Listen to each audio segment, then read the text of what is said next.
Hello my dear students, आज के period में हम देखेंगे 4.1 double standards. Page number is 88. Okay, so this is a poem on double standards. Double standard का मतलब क्या है कि कोई एक चीज़ किसी एक के लिए अगर सही है और दूसरे के लिए गलत है और वो यानी इंसान देखकर वो बदल जाता है तो उसे बोलते हैं डबल स्टैंडर्ड. यानी दोनों तरफ से बोलना, दोनों साइड से बोलना, किसी एक चीज़ पर फर्म नहीं रहना, उसे बोलते हैं डबल स्टैंडर्ड्स. यानी जो चीज़ कभी किसी के लिए गलत है तो वो ही चीज़ उसी इंसान के लिए सही भी हो सकती है. तो इस तरह का जो बिहेवियर होता है उसे बोलते हैं double standards. Now here there is a small girl and these are her parents. ये मम्मी है, पापा है और ये उनकी बेटी है. बेटी या बेटा, बेटी दिख रही है ना, हाँ बेटी है. तो देखिए, एक चीज़ जो बच्चों के लिए गलत होती है तो वही चीज़ पेरेंट्स के लिए सही हो जाती है. तो ऐसा क्यों होता है? ये इस बच्ची की कंप्लेंट है अपने मम्मी पापा से. तो क्या क्या वो बोल रही है देखते हैं इस पोयम में. Let's see. When I wake up late I am getting very lazy. अगर मैं लेट उठूँ, नींद से लेट जगूँ, तो मैं लेज़ी हूँ. यानी बच्चे अगर नींद से जल्दी उठते नहीं हैं सुबह तो उनको क्या बोला जाता है? दे आर लेजी, आलसी है. लेजी मतलब क्या? आलसी. वो आलसी है. When you wake up late it's the alarm that's crazy. अगर आप लेट उठते हो तो पूरा दोष किस पर दिया जाता है? अलार्म के ऊपर. अलार्म पता है ना, घड़ी में जो बजता है, सुबह सुबह लगाया जाता है, उठने के लिए आवाज़ करता है. तो वो अलार्म जो है वो क्रेजी है, यानी ठीक नहीं है. अलार्म पागल है या अलार्म ठीक नहीं है, ठीक से नहीं बजता है टाइम पे, ऐसे अलार्म को दोष दिया जाता है. ये कौन बोल रहा है? ये लड़की जो है, छोटी बच्ची, वो बोल रही है अपने पेरेंट्स को कि अगर मैं लेट उठूँ तो आप किसको दोष देते हो? मुझे देते हो और मुझे लेज़ी बोलते हो. लेकिन जब आप लेट उठते हो तो आप किसको दोष देते हो? अपने आप को नहीं देते हो, आप अलार्म को, घड़ी को दोष देते हो. When I say no to something, I am being stubborn. अगर मैं किसी चीज़ के लिए ना बोलूँ तो मैं क्या हूँ? ज़िद्दी हूँ. And when you say no to something, you are being firm. और अगर आप किसी चीज़ के लिए ना बोलते हो तो इसका मतलब आपके लिए होता है कि आप फर्म हो, अपने डिसीजन पर कायम हो. यानी मुझे ज़िद्दी का नाम दिया जाता है, स्टबॉर्न का नाम दिया जाता है, और आप खुद क्या बन जाते हो? फर्म बन जाते हो.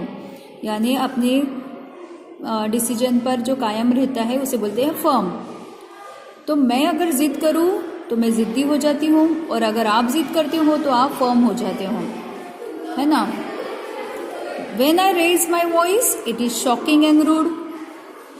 अगर मैं अपनी आवाज़ बढ़ाऊँ, मैं अगर बड़ी आवाज़ में बात करूँ तो ये बहुत ही शॉकिंग हो जाता है आपके लिए और मैं बहुत रूड बन जाती हूँ. रूड यानी क्या बोलेंगे? बदतमीज़. रूड मतलब बदतमीज़. अगर मैं बड़ी आवाज़ में बात करूँ तो मैं बदतमीज़ हूँ. And when you raise your voice you are teaching me to be good. अगर आप ज़ोर से बात करो, चिल्ला के मेरे ऊपर, तो आप मुझे अच्छी बातें सिखाते हो, मुझे अच्छा बनाने की कोशिश करते हो. यानी आपने ऊंची आवाज़ में बात की तो चलता है, मैंने ऊंची आवाज़ में बात नहीं करना चाहिए. When I break something, I am clumsy or careless. अगर मैं कोई चीज़ तोड़ दूँ तो मैं क्या हूँ? क्लमसी हूँ. यानी मुझे कोई चीज़ ठीक से करना नहीं आता है, कोई काम ठीक से करना नहीं आता है, मैं केयरलेस हूँ, ऐसा मुझे बोला जाता है, डांटा जाता है. But when you break something, it slipped, you were helpless. अगर आपके हाथ से कुछ टूट जाता है तो आप बोलते हो कि ये मेरे हाथ से स्लिप हो गया, एंड मैं कुछ नहीं कर पाई, हेल्पलेस यानी कुछ ना कर पाना। तो ये हो गया डबल स्टैंडर्ड, यानी एक ही चीज़ के लिए दो बातें करना, अलग अलग तरह से बात करना, यानी किसी और के लिए कुछ और मतलब निकलता है और खुद के लिए कुछ और मतलब निकलता है। इसे बोलते हैं double standard. When I do something wrong, I am such a terror. अगर मैं कुछ गलत करूं तो मैं टेरर हूं। टेरर मतलब जो हमेशा परेशान करता है दूसरों को और बदतमीजी करता है। When you do something wrong, it's a forgivable error. अगर आप कुछ रॉन्ग करते हो, आप कुछ गलत करते हो तो वो माफ़ी के लायक होता है, और हम कुछ करें तो हमें माफ़ी नहीं मिलती है। आपको माफ़ी मिल जाती है, आपका फर्गिवेबल एरर है। यानी फर्गिवेबल मतलब क्या है कि जिसको माफ़ किया जाता है, बहुत ज़्यादा सीरियस जो चीज़ नहीं होती है, जिसके ऊपर गुस्सा करने की ज़रूरत नहीं होती है, ऐसी मिस्टेक मैं करूँ तो वो टेरर हो जाते हैं, मैं टेरर बन जाती हूँ। और अगर आप करो तो आपकी कोई इतनी बड़ी मिस्टेक नहीं होती है। Next page. When I quarrel with a friend, I am wild and naughty. अगर मैं अपने दोस्तों से झगड़ा करूं तो मैं वाइल्ड यानी जानवरों जैसी मेरी हरकत है, ऐसा बोला जाता है, और मुझे नॉटी शरारती बोला जाता है। When you quarrel with a neighbor, you are only doing your duty.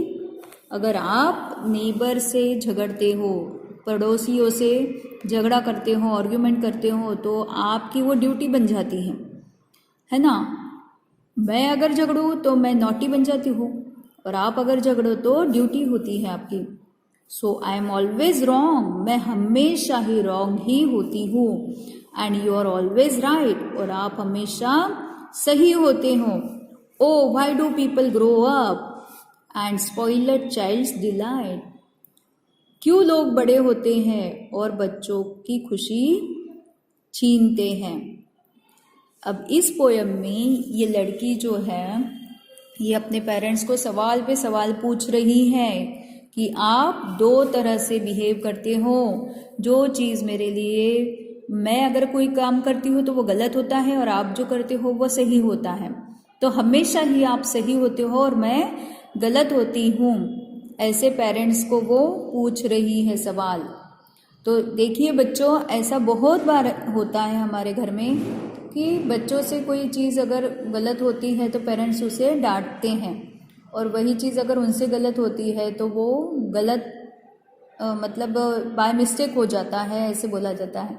लेकिन सच भी होता है, बच्चों को कई बातें ऐसी होती है जो समझ में नहीं आती है। पेरेंट्स भी कोई भी समझाते हैं अगर चीज़ आपको, तो पेरेंट्स का वो काम है आपको समझाना। गलती सबसे होती है, पेरेंट्स से भी हो सकती है, लेकिन वो गलती बार बार ना हो उसके लिए आपको भी टोकने वाला कोई होना चाहिए। पेरेंट्स जानबूझ के गलती नहीं करते हैं और बच्चे भी जानबूझ के नहीं करते हैं, लेकिन उनको अवेयरनेस लाने के लिए, उनमें जिम्मेदारी लाने के लिए पेरेंट्स को उन्हें बोलना पड़ता है। और जब तक पेरेंट्स नहीं बोलेंगे तो बच्चे भी जिम्मेदार कैसे बनेंगे। तो पेरेंट्स को बच्चों को भी बोलना पड़ता है कि कोई भी काम गलत करने से पहले उनको, कोई भी काम कर अगर वो गलत करते हैं तो उन्हें टोकना ज़रूरी भी होता है।